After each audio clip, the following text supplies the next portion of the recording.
Hello everyone की for learning में आपका स्वागत है। और इस वीडियो में जो न्यूमेरिकल हम सॉल्व करने वाले हैं वो है क्लास 10 चैप्टर नंबर 12 इलेक्ट्रिसिटी से रिलेटेड एक न्यूमेरिकल जो इस तरह से 3 conductors of resistances 1 ohm 2 ohm and 3 ohm are connected in series combination, second in parallel combination, calculate the effective resistance of each combination.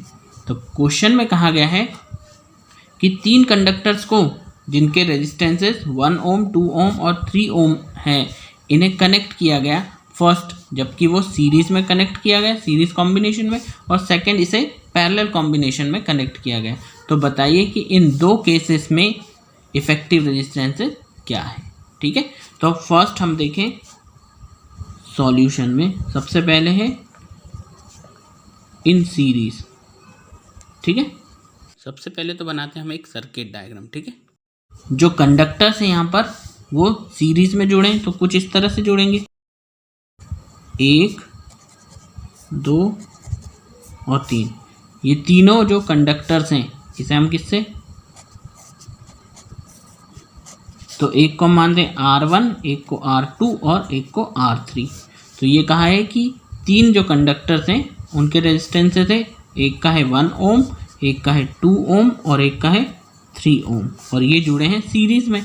तो ये सीरीज़ में है।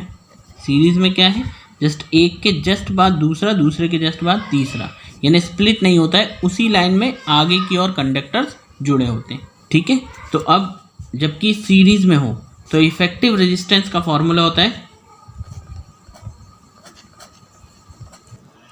Effective resistance in series combination.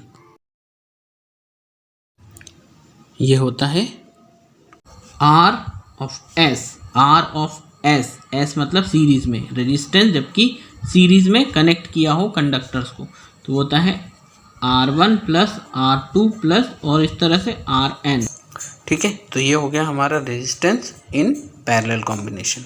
अब हमारे पास यहाँ कितने रेजिस्टेंस है, 3 ही है, तो हमारा जो फॉर्मूला बनेगा वो हो जाएगा RS is equal to R1 plus R2 plus R3, और बस इसके अंदर आप वैल्यूज रख दीजिए। हो जाएगा RS is equal to R1 plus R2 plus R3।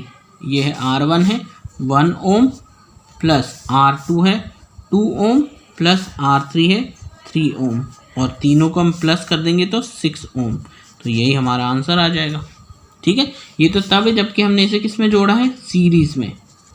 अब हम इसे पैरेलल में जोड़ते हैं इन्हीं 3 कंडक्टर्स को। ठीक है, अब जो सेकेंड है हमारा वो है इन पैरेलल कॉम्बिनेशन। ठीक है, पैरेलल कॉम्बिनेशन में से जोड़ेंगे तो ये कुछ इस तरह से होगा।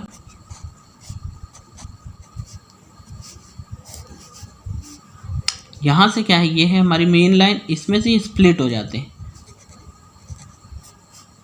ठीक है, फिर इसमें से यहाँ ये दूसरा और ये तीसरा,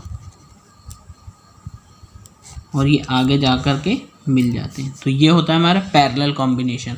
तो अब यहाँ पर ये हो गया R1, ये हो गया R2 और ये हो गया R3। ठीक है, 3 रेजिस्टेंस ये हमने पैरेलल जोड़े हैं।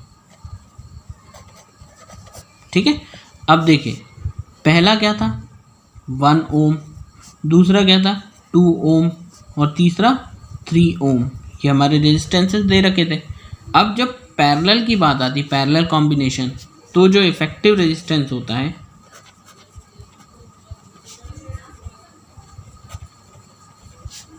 इन पैरेलल कॉम्बिनेशन। ठीक है, पैरेलल कॉम्बिनेशन में इफेक्टिव रेजिस्टेंस किससे डिनोट करते हैं, R ऑफ P से।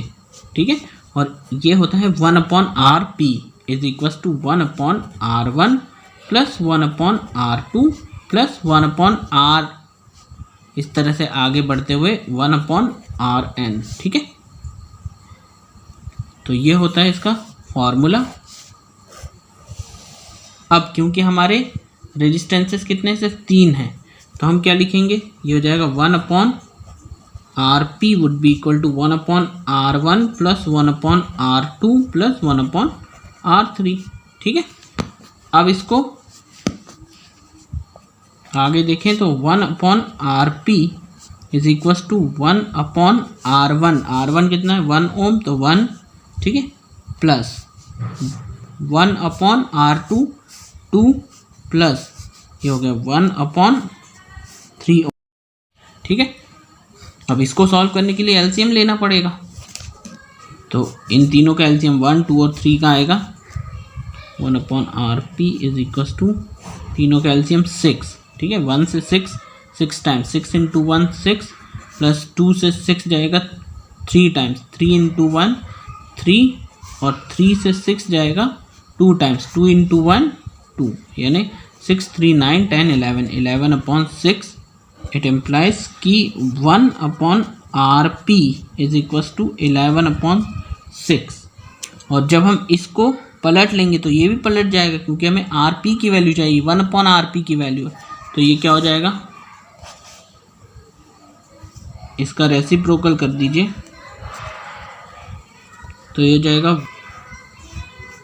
ये ऊपर चला जाएगा तो ये हो जाएगा RP इज इक्वल टू 6 ऊपर 11 नीचे और ओम में। ठीक है, और इसको अगर पॉइंट में लिखें तो ये हो जाता है 0.55 ओम। ठीक है, तो पैरेलल कॉम्बिनेशन में कनेक्ट करने पर हमारा आंसर आया 0.55।